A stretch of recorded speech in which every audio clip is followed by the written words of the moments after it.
Hello and welcome to episode 4 of Hyperlegible, a not boring radio production. Today, I'm speaking with Alex Danco.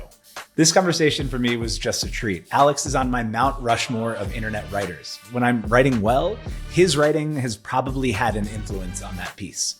In this conversation, we talk about his new essay, which is an update of some of his older pieces called Scarcity and Abundance in 2025.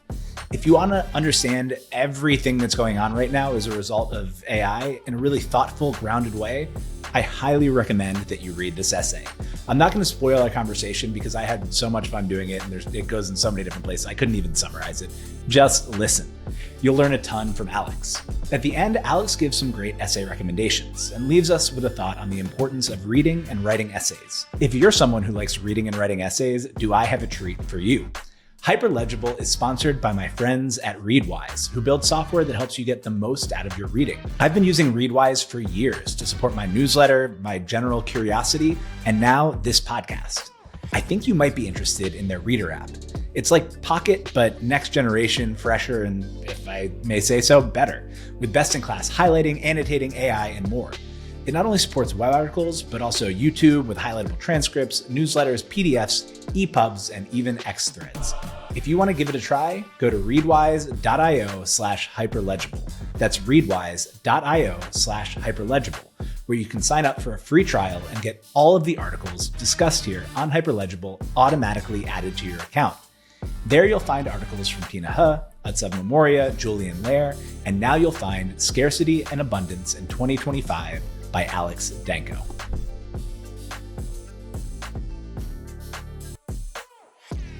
Alex, welcome to Hyperlegible.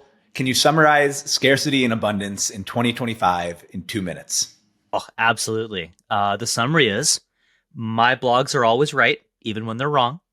And one set of blogs in particular.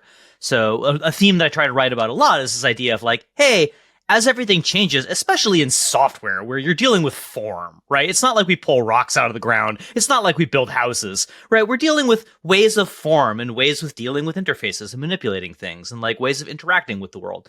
And so from time to time, something actually turns out to be scarce, right? As something else turns out to be abundant. And that's a great way of looking at like the history of different businesses and where people have made great predictions and where people have fallen on their faces. And I wrote about this years ago.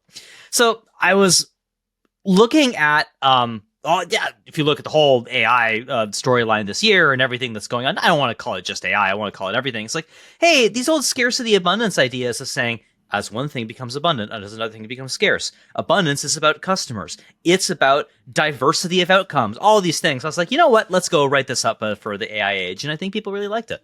Yeah. That was not a very good summary, but that's kind of how I got it. We'll dig into the specifics kind of as we go along, but you were gone for a bit. Where were you and what brought you back? Yeah. Okay. So I've been working at Shopify for 5 years now, and what has changed is that I'm on parental leave for actually like 4 more days. So you caught me at the very tail end, and as I was heading to go on parental leave, it was our third kid. So I'm a 3x girl dad at this point. Congrats. Thank you. So as my own out, it was like, Toby, mind if I go fire up the old blog for a minute? And he very graciously said, go for it. So it's been very nice. I feel like I'm on vacation back in the blogosphere for a little while. Does it take a lot of your, I'm picturing my 2 parental leaves, which were short, but my brain was foggy. Does it take you a lot of energy to write? Like, do you just have these ideas pouring out? What does it feel like to be Alex Danco writing a piece? Okay, so not this time. I have had foggy parental leaves, but this one I've been on my game. This has just been partially because so far this has been the easiest kid yet, but also just because I don't know. I was like, I haven't been blogging in a while, and it was like, you know what? Let's go bang some out. And I wish, honestly, if we want to talk about writing process, I would love we could do some of that. But it's like sometimes posts are like they take several weeks of massaging and figuring out, and this one is actually one of those. This blog post actually took several weeks of. It started as completely something different, and then it matured over this. Whereas other ones are just like one afternoon, bang it out, done and dusted, completely AI free, no GPT content. Let's go LFG. On this one, where did it start? Out of curiosity. Okay, you want to know where this started? It started when I was reading. Okay, this is gonna be a big wild goose chase. there's a fantastic podcast by this local radio station in Boston. And I grew up in New England, so Boston is close to my heart. As somebody who grew up in New England cheering for non-Boston sports teams, which let me tell you is a terrible ordeal. Who were your teams? They so hockey, Habs go, because my mom's a Quebecer, and for baseball it was Cleveland, my beloved formerly Cleveland Indians, now the Cleveland Guardians. Gotten my heart broken many times in the World Series by that team. Go Guards. Anyway, there's this fantastic radio show, and they've done 2 seasons so far on a big series of like why a certain big topic is the way it is right now. The first season was on infrastructure, and it was all about the big dig, right? The first huge mega project to famously go XXXX overrun. And it was fairly interesting. But the second season is even more interesting. It's about the Massachusetts State Lottery, right? And how it came to be and all the political arm twisting and how it came to be. But part of the subtext behind it was about machine politics and how much of politics and employment used to be connected to these absolutely like what we would call today like undemocratic and unjust and unfair, but like also extremely accountable and often very effective systems of government, where it was like everybody knew whose guy they were. Everybody understood the complete favor and doling out of jobs and responsibilities systems. But there was a strange kind of like hyper accountability, right? It was like a family. You had a goal. You knew you had to do it because otherwise you would disappoint your patron for why you were there. And it resulted in these governments getting, in some ways, they could be very effective. And you'd never want to go back to that system. But it got me thinking a lot about this idea of like accountability and agency being weirdly opposite at times.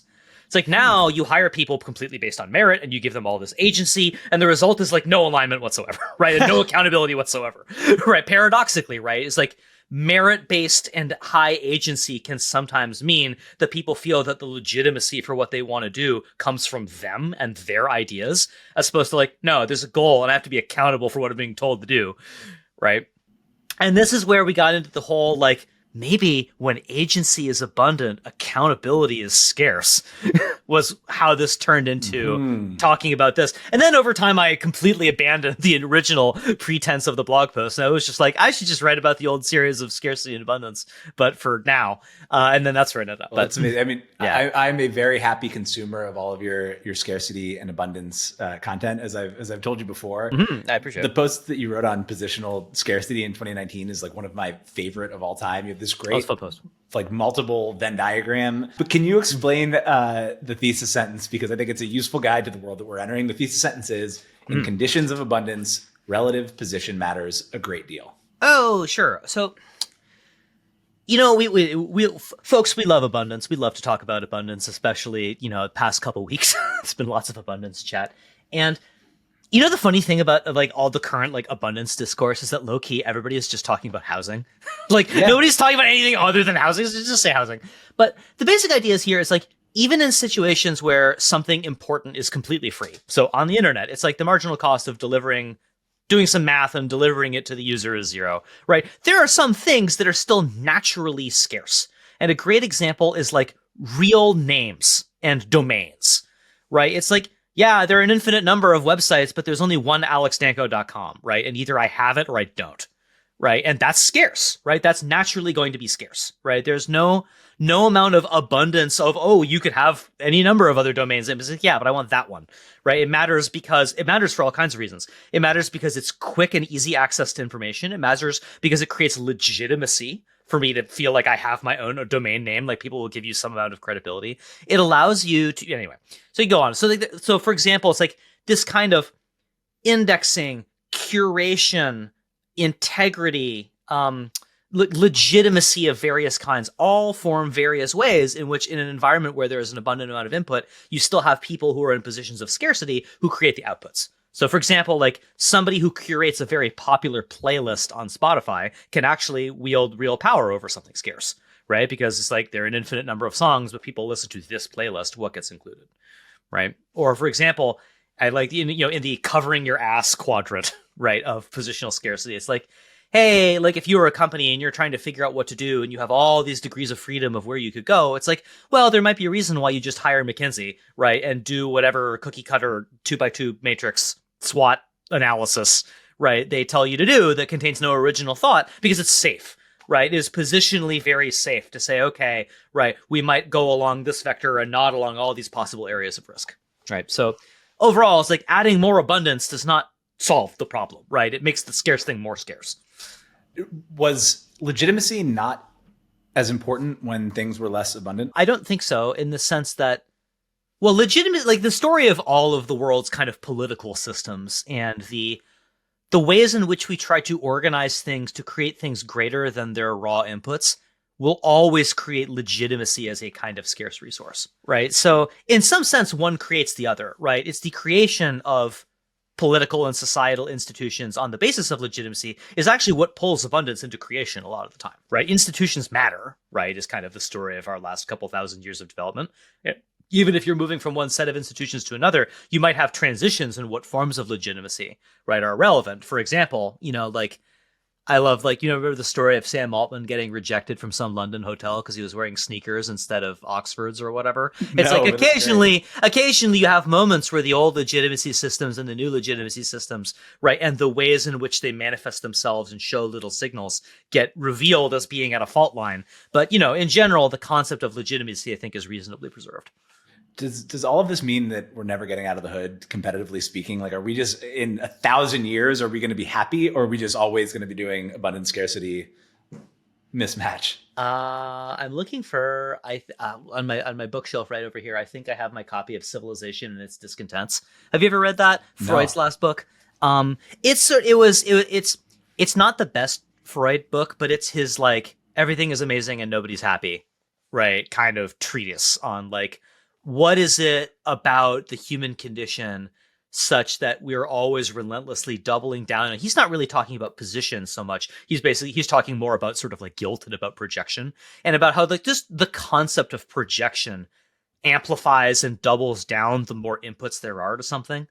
And so really it's like, to me, I don't think, if you're looking for explanations about why are people unhappy, I am actually reasonably, like, not bearish is the wrong word, but, like, I tend to discount the notion of, like, it's all about relative status. And I think it is more about relative guilt projection, right? In terms of why the average person is unhappy. And that has something to do with material abundance and material inputs, right? Because there's more things on which you project your discontent, right? Look at liberal guilt right now. Look at 2021, right? Look at all of the angst, both in and through COVID and Me Too and all that period of time. That had nothing to do with positional scarcity, right? That wasn't about relative status, except maybe in a secondary or tertiary way, right? What it was is that, like, I've got my shit going on and I'm going to project it onto all of the things, right? And make it so that is the cause of the problem as opposed to me, right? And so I think it is a kind of positional scarcity insofar as it is a game of making sure that something else can bear the responsibility of the liability of the thing we don't like, right? Which is a kind of positional scarcity, I suppose. But that's kind of the where I would currently think about it. If I had to write that blog post again now, I would incorporate some component of that because, yeah, like, people and their discontent is always a good topic. All right. So in terms of kind of putting the responsibility on somebody else, bring back to this piece. Yeah. You start, I mean, what stage of the S-curve is this? It's such a good opening line for a particular type of reader. You're putting, like, some responsibility in them to, like, know what the hell you're talking about with an S-curve to start off. How did you come up with it? And how do you know the right kind of prior level of knowledge to assume of your audience? Okay, this is a fantastic question, so I want to make sure that I come back to answering the actual question. But that was only the line 5 minutes before I hit publish. It was originally going to be me complaining about Gmail changing search results to no longer be by date but by AI relevance, which I was mad about. So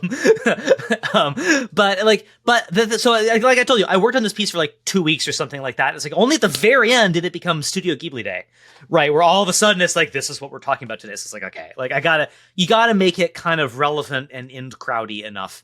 But to get back to your actual question though, which is like, what kind of knowledge do you presuppose from the reader and how do you avoid having to do some big pedantic intro while setting the stage and everything? It's like, honestly, my trick is just to pretend that I'm talking to somebody at a party, right? And literally write down what somebody would say, right? Because it allows you the following affordances, which is one, it tends you to get right to the point, right? And you just go right into it. Like, no preamble, you just start, right? Which is, I think, what this accomplished is just get right into some joke.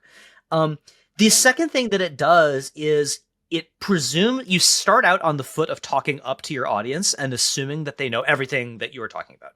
And I think writers make this mistake a lot. They're like, never assume your audience knows what you're talking about. It's like, always make sure that you give them things. Like, there's some settings in which this is appropriate, like in like a medical encounter or whatever. Like you want to make sure that somebody really understands. Hey, do you understand what this is? Do you understand this? Can you offer any questions? But like, this is entertainment, right? Like this is a blog post, right? The point of this is to like, this is competing against all the other things that I could be looking at for my own curiosity and pleasure, right? Like you want to basically give people the benefit of the doubt that they're very smart and very well read, because if they don't know what you're talking about, it's going to motivate them to go find out, right? This is similar to, it is less the case this way, but in the real golden age of Twitter jokes, right? The reason why the format of the joke on Twitter worked so well is because when you open your feed in the morning, you would always see people joking about the thing before you would see thing, Yes. right? You would always see the riffs, and then you would have to go look and be like, what is this talking about? And it might take you a minute or two before you figured it out.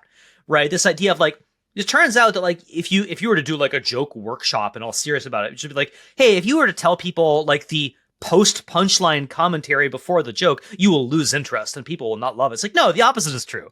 Right, people will be very, very motivated to go get in on the joke and go find out what it is. Yeah, there's that great reply all segment that I just read about the other day, the yes, yes, no, where they would figure out the producer actually like understood the tweet. I'm picturing you right now sidling up to somebody at a party and saying, I wonder what stage of the S-curve this is. And people being like, what the hell is this guy to? Who invited this guy to the party? Yeah. Go to the party. Hey, so what's up with the deep state school bus? I'm a no on this. You're no on deep state school bus? Yeah. Oh, no. All right, I mean, get me to yes in 15 seconds. Dude, it's actually pretty grim. It's one of the Jeffrey Epstein Prince Andrew victims just got hit by a school bus. And everybody's like, oh, the deep state school bus, huh? That is funny. Maybe all the funnier for me not understanding. All right, I'm gonna bring it back. Exactly. I'm gonna bring it back. Can you do a refresher on your 2017 piece, Emergent Layers, and 2018's Understanding Abundance, just very quickly, so we are on the same page, because I'm not assuming that people have read the Danco canon like I have. Sure. Okay. So overall, these pieces were both written when I was at Social Capital, and the first one, so 2017, the Emergent Layers. The motivation for all this was a period of time where everybody was arguing about what disruption theory meant. Do you remember this? Like, there was a lot of argument over like, oh, like, you know, there was one canon of people who were like, disruption theory is like absolute gospel. You always take it very, very seriously, if not totally literally, which includes many sort of like very real and successful founder CEOs, right? And then there's this other group of people who would kind of make fun of it, just be like, oh, it's only disruption if it's literally like disk drive and steam shovel companies. Otherwise, it's just sparkling business model or whatever. Because it was like, one, Clay Christensen, the author of Disruption Theory, very obviously like sort of legend, and I in no way intend to downplay what he contributed, but also it's like every single practical prediction that he made was totally wrong. Right? It's like, he said the iPhone was going to fail. He said that like Tesla was going to fail because it was too expensive and like nobody would buy the high end thing. Instead, you should make a really cheap electric car. Right? He's like he would make all kinds of predictions over why like some very nice thing was like not it, because it was like, no, it just needs to be way cheaper. It's like Ben Thompson wrote the whole post what Clayton Christensen got wrong. So you're in a long and proud tradition of shitting on So I'll give you a special for your readers, which is that Ben Thompson featured one of my posts a long time ago, which was the origin of his smiling curve and on the disruption things, and then it was scrubbed from Stratechery and it's not there anymore. So, whoa! I didn't realize on episode 4 we'd already be getting into blog beefs. This is really good. There's no beef. I'm a big Ben fan, but I will leave it as an exercise to the reader. Anyway, so context is everybody's arguing about disruption. And so what I set out to go do is just be like, hey, there is a huge part of disruption theory is this idea of incumbents have customers, and those customers are overserved, right? The customers and the companies and products compete on the basis of all these features, all this stuff, all this price, and over time, what happens, this is Christensen, is like customers end up having too much product that overserves them, right? They can't use all of the product. They would like, But that's just where they're stuck, right? And then a new entrant comes along that is at the lower end, right? Where it's like, aha, like there is a classic disruption theory is like there is a lower end of customer that actually doesn't need all the fancy stuff. They would happily enter at a new price point. And then it is very hard for the incumbents to react to the thing, because the right thing is you retreat up market, which you do until eventually you have no market left, right? You end up with 100% of margin of $0. That's disruption theory, right? And what I started pointing out, it was like, okay, there are a couple of issues that I have with this. One is that in tech, right, it's like this overserved category is absolutely real, right? New categories of product. So for example, you can talk about like ChatGPT and all this stuff. It's like ChatGPT is definitely a more focused and simpler and cheaper product than the huge corpus of like ask a divorce lawyer about, you know, whatever law or whatever, when you could just GPT something. It's like, this is definitely cheaper and on the lower end. But on the other hand, there is also an element of customers liking the new thing because it is much, much, much better on some other dimension, right? Usually a higher order dimension around just solve my dang problem, right? And so, for example, like Airbnb would be a good example, which is like in the early days, Airbnbs was like, hi, I'm a customer. I'm overserved by a hotel. I don't need all the stuff that's a hotel. I just need a place to sleep. But also I'm underserved on the notion of like, I can book it right now. And it's just like a person who's right there. And like, I might even be underserved on like feeling to know the community or all kinds of other things. But mostly it was like, there are all these ways in which Airbnb was also on some dimensions better than a hotel, not just cheaper. And so this allows this kind of explosive growth that is like, okay, when technology removes some sort of scarcity or some sort of constraint, and suddenly the customer can get served at the new level, right? It's like you get this massive, massive adoption of whatever it is, right? Because it's not just fleeing for cheaper, right? It's both cheaper and better, right? Because it's on some completely new dimension, right?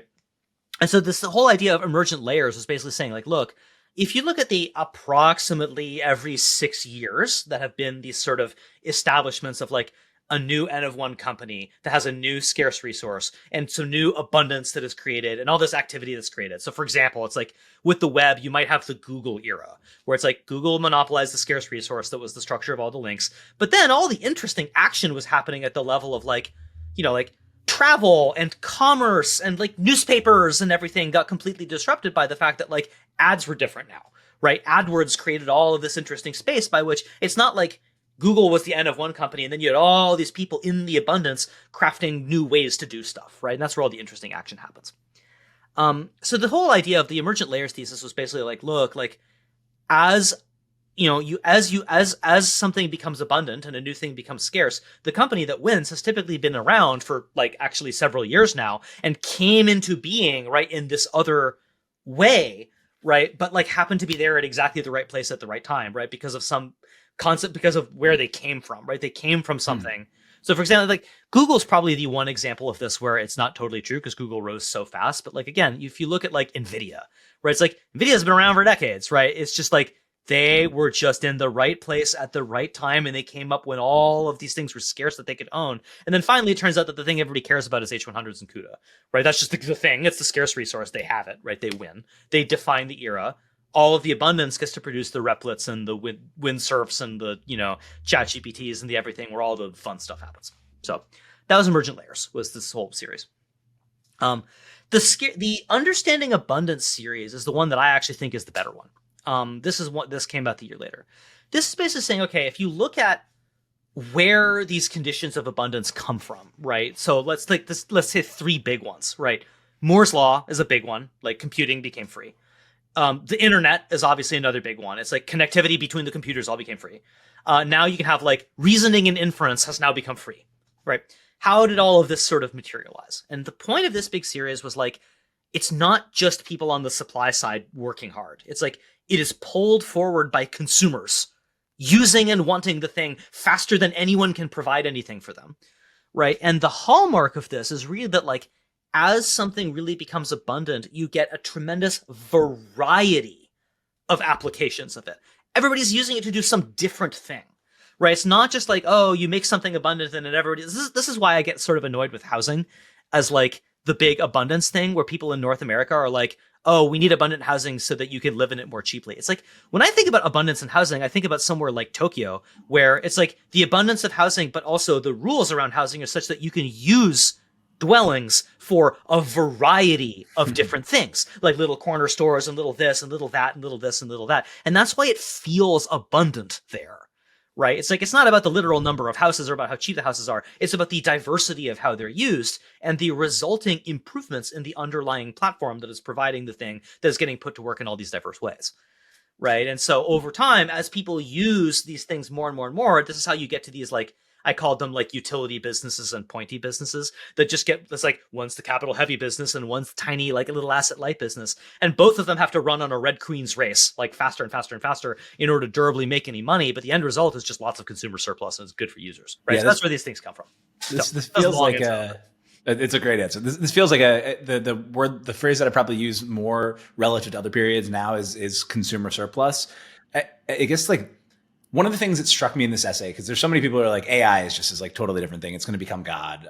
It's like, we don't need anything, like, and who knows, maybe we can get to that if we have time. But like a theme seems to be, you thought this time was different, but like this time is never different. Is that a right way to read it? Why is this time not different? I don't really know what AGI means. Like, maybe capitalism is the AGI? I don't know. Like, it's like, maybe AGI is just good allocation. Like, I don't know. Like, so self-reinforcing good allocation of weights. Practically speaking, though, it's like, I really see this as being pretty similar to all the other waves. And again, not because the main thing people will reach for when they're like, this is just like the old times, is they'll compare NVIDIA to Cisco. Right, in 1999. It's like, here, there's like all the signs were there. And it's like, fine, but it's not like that, right? It's like you have, because there's so much, like, one, it's like they're making much more money and like it's not going to follow, but this thing is not going to get ticked over. Like these businesses are actually making revenue. But also just because it's like the existing amount of other infrastructure that's here in computers and in the web and in the internet and in apps and phones is such that again, like, look at all of the tiny businesses that are now, I shouldn't say tiny because some of them are big, but these businesses that are just growing like wildfire everywhere, right? The thing that they all kind of, or a lot of them have in common, and this is what I was getting at in the Scarcity and Abundance in 2025 piece, is that like, these businesses are not taking the time and making the mistake to like overcapitalize themselves and be like, oh, we need to write, the code base here is the capital. Our job is to make the software asset that is going to like, create incredible like user growth and retention for years and years and years on this software asset. It's like, no, we're just like going, like, let's just rip and roll and like make lots of money right now and make all these customers right now. This is great because you don't get this whole, like, first of all, it's like you dispense with this pretense that all of these like software startups and like YC companies or whatever are like making capital investments into a thing. It's like, no, you're just like doing tests and like making stuff right now. Right. It's almost much faster to a group of people who are starting a little business where they're all like skilled tradesmen rather than like making some sort of asset. Because I really think that like in the previous paradigm of startup building, it's like we had this idea, which is like, oh, like when you're making a code base and like the engineers are working on this thing, it's like, this is the asset of the company. Where it's like startups are really overserved, I think, by this concept, this idea that like, oh, this is what you're raising money for. This is what you're going through everything for. And the very smart accelerators like YC, right, to their credit, understand this. They're like, no, you're just going to have more revenue by demo day, right? That's the result here. Right. So in this case, this is not at this time is different at all. It's just that like startups here are in the same bucket as like people who figured out AdWords, right, in a couple of generations ago. Right. It's like suddenly you have this whole new class of digital marketer, except we didn't call them that then, who's just like, you know what? I just have agency to go make money by buying and selling AdWords. Right. Like this is actually a great little business I can do with a headcount of one. Right. It's like that is what we have now, except for it's just whole companies. So it's cool. I think you treat this question of like what happens to these companies better than almost anybody I've read, and I want to get there. But you've mentioned a few of the companies in this quadrant that you put together, this matrix. And so maybe like just to set the stage for the next part of the discussion, describe this matrix. We have NVIDIA, Y Combinator. What's going on? Yeah, sure. Okay, so this is going back to the emergent layers series, where it's like on the supply side you have incumbents, and then you have like the new like N of one incumbent. And on the demand side, you have customers that are overserved on some dimension, and then you have customers that are underserved on some dimension, right? So am I getting this right? Hold on. Overserved, underserved. Oh, no, sorry. Overserved, underserved. On the left-hand side, it's like what is scarce that became abundant, and then what is newly scarce. Sorry about that. I'm trying to picture this. So if you start on the demand side, right, because it's like always start with customers and then go to supply, not the other way around. It's like, okay, if you look at like a lot of the, let me frame it this way. It's like 3 or 4 years ago, there was an incredibly conventional thesis that you might have, which went, AI is actually the ultimate sustaining innovation because it's all about data, right? Which the incumbents have.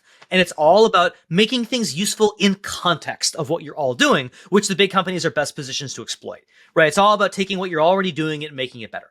And it turns out that that's really not what happened, right? Like what has actually happened is that all the products that people actually love are standalone startups where it's like you take the context to it and then you get a task done, right? All of the big companies being like, let us be more contextually helpful. It's like everyone hates this, right? This is all not all of it, but most of the like garbage AI slop that everybody hates is when this is like Apple being like, here's an Apple message summary of your message. Your wife is wondering when you're home. It's like, thanks, Apple. Like this is not. And if you look at everywhere, like, or like Genmoji is a great example. Like, how did Genmoji happen? It's like, well, Genmoji is the natural result of incumbent businesses that are already overserving their customers. And then this new technology comes along, and the main thing that they know how to do is overserve you even more. It's like, all right, we're gonna drink a bunch of water and burn a bunch of cubic feet of natural gas so that you can describe new emojis in speech. It's like, this is a great example of like existing companies that already were overserving their customers just overserved you even more. And it's like, this is annoying, but like you can basically ignore the quadrant because it's not what matters. Meanwhile, there's like, if you look at like the quadrant, like what newly became abundant, this is like, my representative for this is like Cursor, right? Or like all of the vibe coding toolkit is sort of the best epitome of this. Is like, yeah, but now you can talk to the computer and it builds software for you. That's pretty good, right? It's like, that's actually honestly incredible. Like, that's kind of like a genuine miracle that we now have all of this stuff where it's like, yeah, the ability to just reason about something and like do inference and like get towards an understanding of something went from being something that was expensive because it took people to now it's abundant, right? It's too cheap to meter. So then what?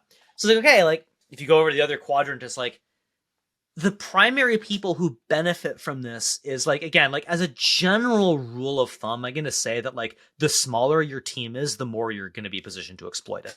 Right. And the ultimate person who benefits from AI is like the team of one, right? It's like one person can now just do everything, right? Like the agent can just have an idea of what they want to do and they can just go do it, right? By talking to the computer, right? Which is amazing. But like something that is not far behind is like small, like teams of YC companies can now just go absolutely knock it out of the park because there's no capital anymore, right? They just go do it, right? They just go directly to 10 million ARR, right? Or ARR is a little sus in a world where all of this, like, from what I gather, retention on these products is not the retention of like an old SaaS. This is the run rate version of RR. That's not right. The run rate version of ARR. That's right. Yeah. That's right. But still, it's like you can just go. All this explosive growth is now like addressable as directly as like go directly to the thing where you have a business, right? Don't go laboriously through where you create a capital asset of code base and then you can start serving customers. Like, no. Just go directly to the part where you're already a very, very revenue driving business. And then you can fill in the rest with like people patching the vibes. It's fine. Right. And then the final quadrant is just like, oh, but like what is the emergent scarce resource, right? When all this stuff becomes abundant. It's like, it is like some people read my stuff and I think misunderstand it as like, it is a hunt to figure out what the scarce resource is. You have to go figure it out. It's like, no, it's usually pretty obvious. It's usually pretty obvious which company is winning, right? The way that you know is because they're worth $1 trillion now, right? Well, yeah, and you have Sam Altman saying like, our GPUs are burning after spending however much money, and they do not have enough GPUs to keep up with all our geeklies. That being said, the fun activity is to try to figure out, okay, what is the next big set of scarce resource. And here is where we had this fun idea of like probably the controversial part of the essay where I think some people disagreed with it, but it's like, I'm actually low-key less bullish on agents doing work inside of big companies, just because it's like, yeah, like for various reasons, companies have selected for work that's going to be hard to replace like that. But what the really interesting stuff is in the interstitial space between companies, which is why MCP is such a big deal.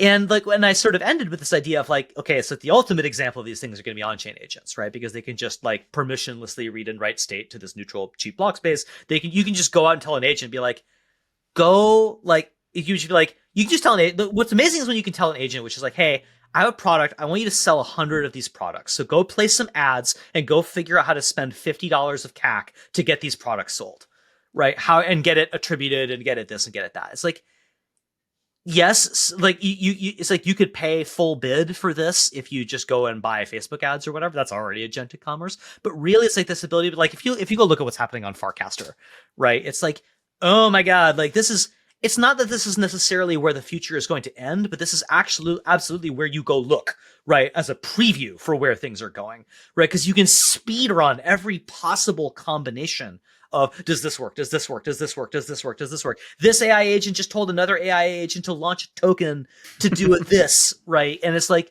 yeah, like at the end of the day, like if you look at like what business models are going to get created that are new, it's like you want a lot of shots on goal. And I can definitely tell you that the crypto people are getting faster shots on goal than anybody else, just because of partially what is possible permissionlessly, and also just because the culture is so degen and insane, right? That they're doing 5 of these a day, right, or whatever. This is always what's been so interesting to me about crypto is that, like, I think eventually you're going to fast experiment your way into something really, really useful, and so that kind of mirrors your point. I think the other thing that you brought up was this idea that, like, some things are hardened to surprises and some things are not hardened to surprises, and the things that are actually like way better positioned for this current moment. You know whose take on for. You know which, like, crypto skeptic I think has the single best take on this problem is Patrick McKenzie, who has said something along the lines of, the nicest thing I will say about crypto is that it is a toy system for reasoning about things from first principles. And that's really useful, right, if you treat it that way.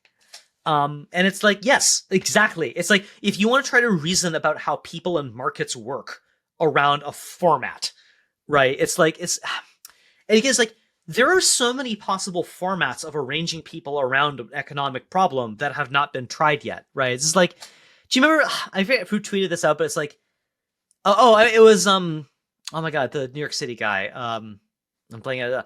It's like, the New York Yankees just got one smart person to think about baseball. Yeah, Will Meneses, that's right. It's like the New York Yankees just paid one smart person to think about baseball bats for a few months and changed baseball forever.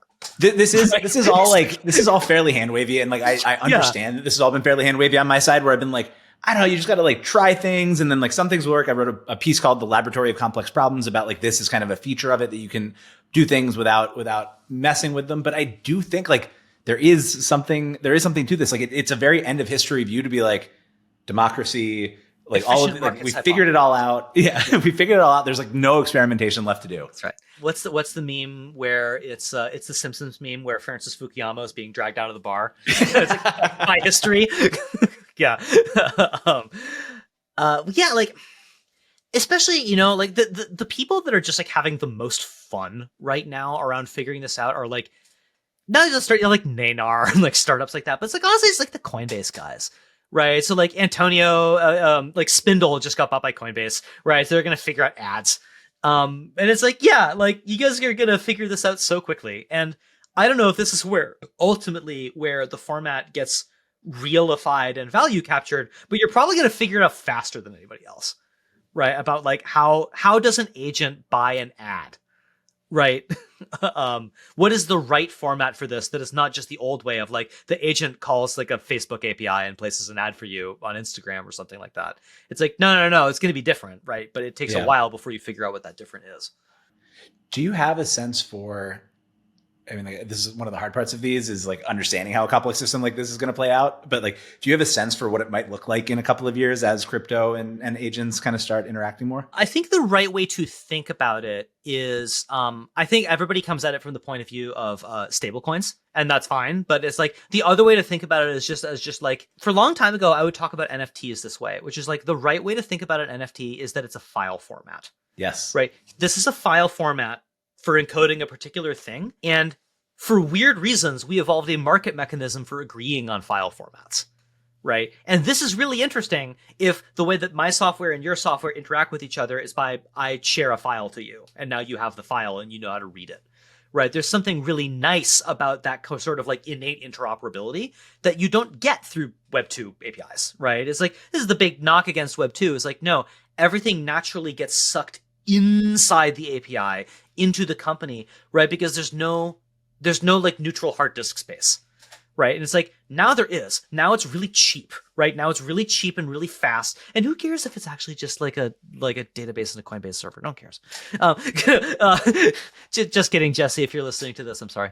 But it's like, no, it's like, who cares? Who cares like what the space is? It's like you're using this to hang on to a little bit of attribution for like 10 minutes, right? This does not need Bitcoin level nation state resistant finality or whatever. It's like you just need a space to stick the thing.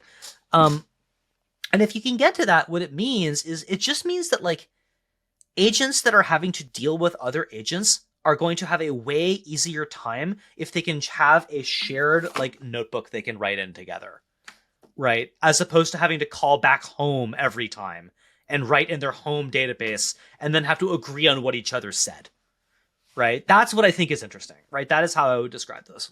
That is super interesting. And while you were in your 2 years in the desert not writing, you actually wrote a piece for Not Boring kind of on this for NFTs, which we'll link to here. And I think it makes a whole lot of sense. I want to go back actually to the quadrant, because you said something where you said like, nobody cares about the bottom right quadrant, and whatever. I care about it. Nobody cares about it. Right. It's just that like you have to not judge the whole thing by what happens there. Yes. Okay. Fair. But my I guess what $3 trillion question is Apple fucked? I listen in book transparency. I sold all my Apple like 5 months ago. I was just like, I'm out. I'm done. I saw one too many of the Genmoji ads. I was just like, this company's probably fine, but like, I don't know. I don't see anything compelling about this anymore. Listen, they're probably gonna slow. What was that old Paul Graham episode or essay where he compared Microsoft to like a mountain that can walk?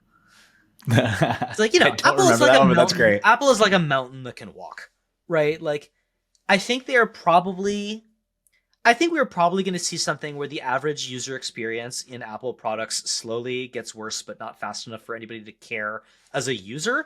And then, I don't know, it could very well be that like they really like get healthcare right or something finally this time. And then there's their next growth business and it's okay, right? Like, I don't know. I've stopped caring about Apple. I think that's my answer for you is I've stopped caring. There is like a theory that I've been like working up a little bit, and not well, but that like the job of a singular founder, like a Steve Jobs or an Elon Musk, is to like build something that has so many advantages baked into it that like many generations, until you get your Satya, I guess, many generations can kind of fuck it up, and your business will like still continue to go. I recently have been an enjoyer of the thesis that actually everything that is good about current Microsoft came from Steve Ballmer. Which basically is like they talk about it a little bit in the Acquired episode of Microsoft.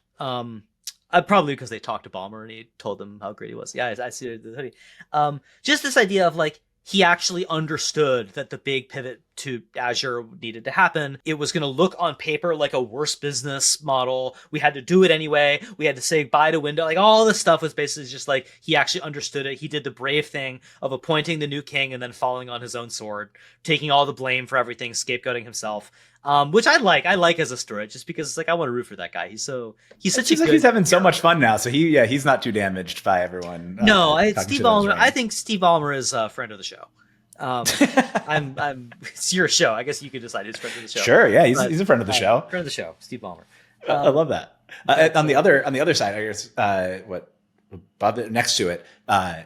I thought, like as I mentioned earlier, that your treatment of these like kind of $10 million ARR, fastest to $1 trillion revenue companies in the history of the world, I thought that was very thoughtful. You said, good luck picking winners on a valuation adjusted basis, though. So you're like, nice to them, but like, how do you do that? How do you reason through all of that, or can you not? I mean, presumably some people can. I think it's like, I think on the basis of like, you're using this to go fill consumer use cases as fast as you can and get users doing stuff, but also it's like the switching costs are so low between any of these products, or at least most of these products, that it's like, I'm not sure what kind of information. I'm sure there is some sort of information that is genuinely proprietary in terms of, if you understand it, this is the new net retention. Whereas, like, let's put it this way. It's like, there was a time where people were only just discovering how you used retention and net retention as a way of understanding, oh, this business is actually good. I ought to give them a much higher valuation than this low looking revenue number might suggest, because it's actually very good. And it's like, 110%, retention. It's like, it's going, oh, this is good. But it took us a while to figure that out, right? I don't think we've yet figured out what that is for any of this stuff. And moreover, how it translates into when companies do capital raises and like what they mean. And yeah, it's like, if that's not the case, then you're basically just like, oh, some companies are hotter than others, but also everybody knows that, right? So it just looks like, it just looks like you're pay. It's hard to me to define what is investing if not just beta pursuit, right? And again, the line where it's like in the good times, it can be really hard to tell apart alpha from levered shit beta. Yes. And in this case, it's not like I was actually musing with somebody this morning. I was having breakfast with some people in the industry this morning, and we got to musing about it's like, if you have this new kind of company that's very quick to one stage of revenue, but then it is way less likely that they get the next really big wave into being defensible, does this give you an interesting opportunity to apply some sort of like dirty leverage here of like, we're actually going to like lend you a bunch of very, very short payback debt, right? At, let's say instead of raising dollars, right, to make the venture payout better, it's like, it's already a crapshoot and really unlikely that this is going to work, right? Maybe we'll try to torque them up and it can get paid for by all this revenue that is happening, but that is not helpful for the venture model. My way dumber thought was like, we're just going to go back to like 80s and 90s, kind of like 3 years to IPO. This is a way more interesting way to think about it. Well, it's like so the counterpoint for this is that like, that is already like considered to be sus by everyone, even when it's high quality revenue. Why would you do it for low quality revenue? And I think the retort to that is like, yeah, but like when it's really underestimated by everyone, it's really low quality revenue. And again, if this concept of like, I want $10 million now and I'll pay you back $16 million in 8 months, right? It's like, I just need it like right now. Right. It's like, and not raise any venture dollars. And right? everybody actually wins in this scenario. It actually makes a ton of sense. Well, I mean, VCs obviously will make way less on everybody but the big torqued winners, but it's like, that's what you claim your business is anyway. Yeah. Right. It's like, I think the other reason against it is it will drive companies into the ground faster. And maybe you really want companies to get those multiple shots on goal. But isn't the answer that like, if it's not working, isn't it even more abundantly clear in AI that like the answer isn't try more shots on goal? It's try more shots on goal with a different company. Like, totally. I don't know. Yeah, I really, I mean, like, not from the things are perspective getting of more a VC, disposable, though, right? Yeah, you accelerate the disposability kind of by doing it this way. Either it really works or it really doesn't. I mean, you have somebody like kind of controversial or like reframings of things in this piece. Controversial is probably not the right word, but reframings of things. Takes. One of them I like is one of them that I like that you kind of touched on before, but I think is worth unpacking a little bit is just this idea that like this like base of assets that you have, like you always, like every conversation thinks about it as an asset. And you're saying kind of this is a liability. Like you have this almost like sandbox that you like force yourself to play in when you're making your next decision. And so like the chance that you get the best possible product in the universe of products when you tie yourself to that asset base is like next to zero. Is that the right way to think about it? Like tell me more about that one. Maybe. I think like, okay, so just to qualify this, like I don't think there are that many people out there in the world, and certainly not like smart people, who literally think of their code base as like the asset, because it's like, it's not like, it's a thing that it's a thing that you have to maintain. Like it's all the bad parts of being an asset, right? Like it deteriorates, you have to maintain it, but I think there are a lot of companies that correctly understand their durable competitive advantage and durable ability to keep creating value as from being things like, I have a very seasoned software engineering team, right? I have the ability to recruit great engineers because we have a really good franchise, right, in the engineering department of how we continuously ship and iterate great code, right? It's like, it is more accurate if you include like the engineering franchise with the code itself. Damn, so are you short Stripe? Boy, don't ask questions that you don't want to hear the answer of. I'm just kidding. Stripe, friend of the show. Stripe is definitely a friend of the show, and I'm kidding, but just great engineering franchise can recruit a lot of great engineers. Great engineering franchise, world's most richly valued PDF transcription service. Yes, that Stripe is actually probably a great sort of example, which is like, hey, like is Stripe, like, if you were to make Stripe in the world of AI, is it worth more because the total amount of business that you can make is higher, or is it worth less because it's like the discount rate that you would apply to such a thing is no longer like supports you can fuck around and stay private for 38 years. Again, there are other, let me put it this way, it's like there are other business models that are different from software, but are still sort of like repeat scalable, allowing for a great deal of local turbulence. And this looks like things like restaurant franchises or things like that. Or like, I don't know, like running a Kinko's store, right? It's like, yeah, like this is a very repeatable model. And part of why it's so repeatable is because it has a lot of affordance for individual people running businesses with a wide range of success and skill, right? It's like, it is, and again, when you think about like, here's a franchise, the franchise controls some things, but allows for a great deal of leeway to others to deal with managerial fucks ups and staffing errors and people not showing up and this and that. And it's like, good businesses deal with this well. It's like, all that sounds like AI generated code, right? It's like, yes, can you deal, like, they're like the version of your staff, right? And this is kind of why I got to this point where it's just like, we may be getting to this point where code is more like labor in the franchise model type of setup, where it's like, you're still trying to get this to scale. It's just a different kind of scaling, right? Yeah, I mean, I guess there's like a, you know, if we're gonna go after Stripe, this is not going after, but we can talk about Shopify. Like, there's also like that view of a Shopify too, where it's like there's going to be a bunch of people of different skill sets and doing different things on here, and like some of them are going to succeed, some of them are not going to succeed, and it's like a beautiful thing that it allows more experimentation. And so like some people who never would have succeeded before are going to succeed now. Oh, big time.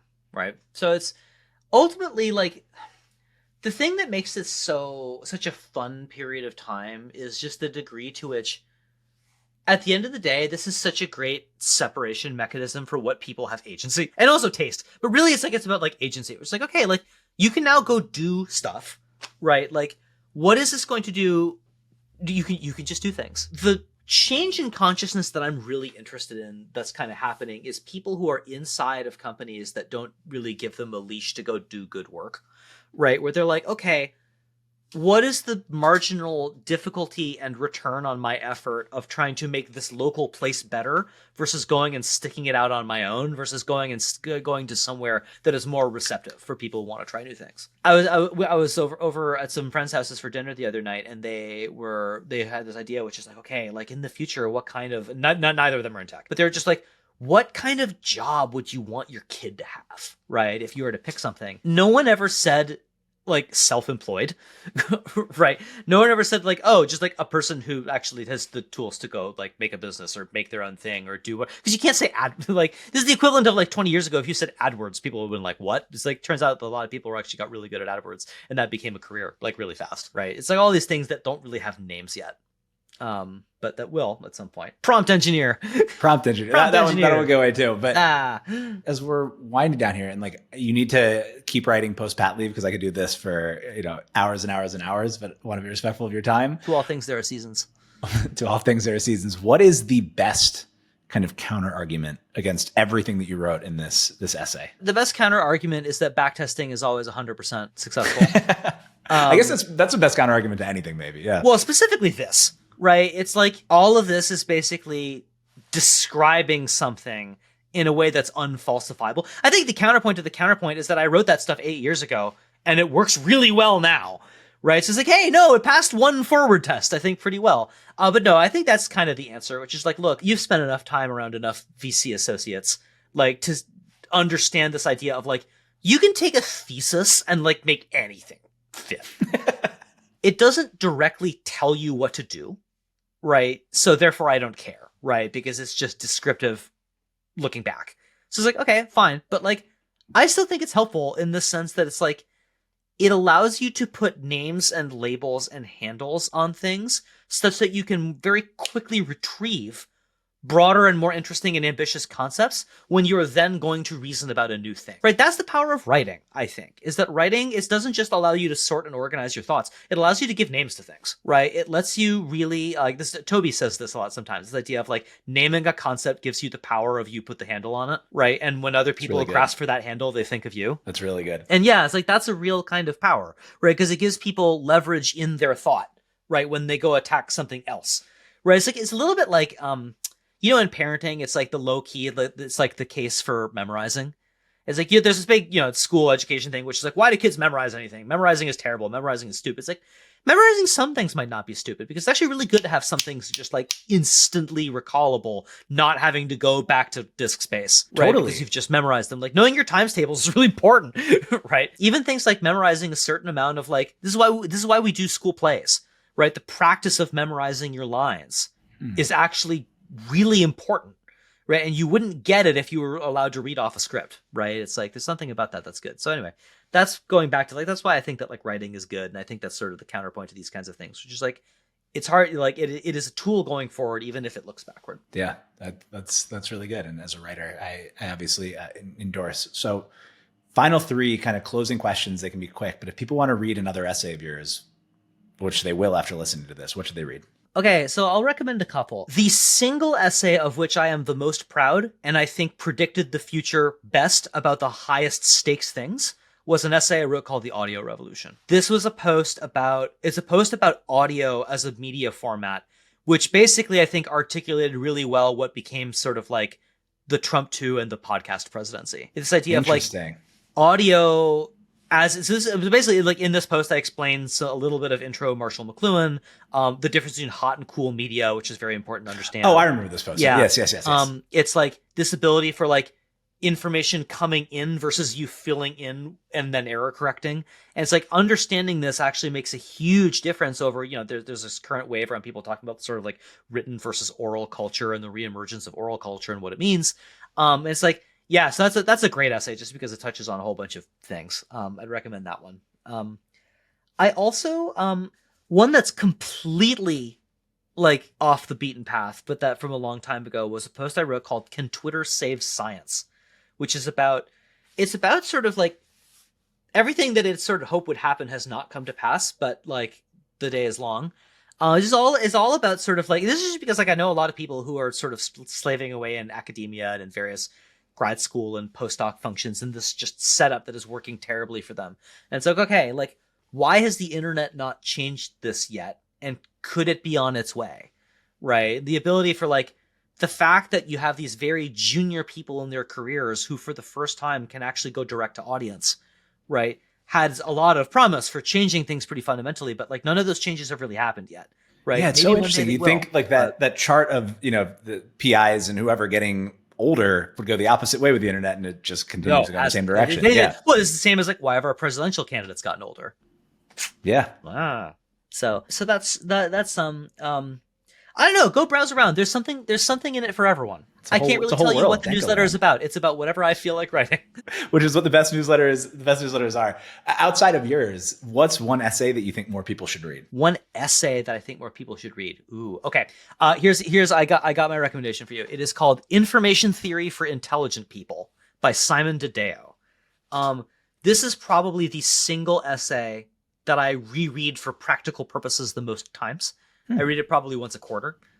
He's at the Santa Fe Institute. It is a intro technical but very approachable walkthrough for information theory, which in addition to being the basis for how we communicate and how online works and everything, also is like the precursor for machine learning, right?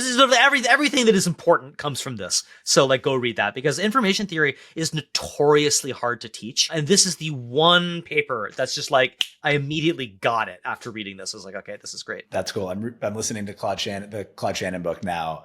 The Jimmy Soni and that one? Yeah, it's a great book. They're super good. But I'm not learning much information theory, so I'll go read. I've actually not read that essay, so I'm glad that you recommended that. It's killer. Let me see if I got one more for you, just because recommending essays is good practice. Okay, I don't know. Maybe I'll just like go back and recommend some like C.S. Lewis or something like that. Go back and read The Inner Ring for like the third time. Have you ever read The Inner Ring by C.S. Lewis? Yeah, like I'll go back to one absolute classic. Read those classics. They're all really good. You're anticipating so much of what I'm like, how I'm thinking about Not Boring recently, and like why I'm doing this weird thing that like kind of fits tech and kind of not, where there's like, we need to create abundance and for better or worse, but like what if tech works? Then there's also the other side, which is like, what do we do? Now what? Honestly, I think there's this huge gap that needs to be filled, which is sort of like grounding what is going on in the classics, right? And the classics, you can mean sort of like Western canon. There's also into Christianity and Christian canon, and also into just sort of like the common thread, right, of how we got to all these places, right? It's like, if we don't do any of this, right, this is all going to get so unmoored so quickly. Yeah, I just finished, and I'm going to talk about it probably in every episode because I'm so proud of myself for getting through it, but finished Anna Karenina. And like, I'm like, oh, this is like pretty much what we're talking about here now, which is like, oh, you got the thing that you want. Now what? Have you read any other Tolstoy? Have you read War and Peace? No, this is my first. Dude, War and Peace is even better.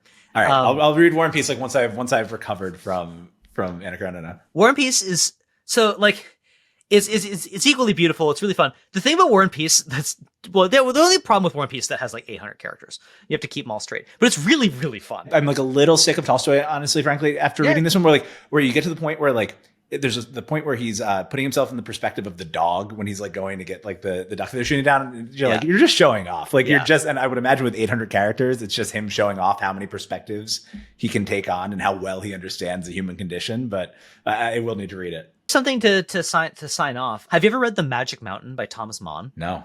That is a book. So I read this for the first time recently. It was my mom's favorite book, and I never read it. Fantastic book. Immediately in my top 10 books. Also extremely applicable to today. And I'm actually, for anybody who has reading it or is thinking about it, I'm doing a salon with Anna Gott on Inner Intellect in a couple weeks. Wednesday the 16th. I'll send you the link. Yeah, because I think if a nerd has listened to this much of my essay podcast, then I think this is exactly the type of thing that they'll want to do. Yeah. And then last sentence for those who haven't listened, want to fast forward all the way to the end. One sentence takeaway. You can implant it in somebody's brain. Give me the one sentence takeaway. Here's the one sentence takeaway that you should remember, which is this idea of like, essay writing matters, and essays, I think, like Scarcity and Abundance in 2025 matter because they give you a name and a handle to put on things that let you think faster when you're dealing with a new situation, right? So it doesn't predict the future, but it helps pre-predict you so that you can be a little bit more prepared to go negotiate with whatever it is you're trying to figure out. So that's why we should read. That's why we should write. Amen. Alex, thank you for writing. Thank you for doing this. And I look forward to many more of these as you continue to write. Hey, thank you. This has been an absolute pleasure. I'll talk to you soon. Bye. Bye, folks.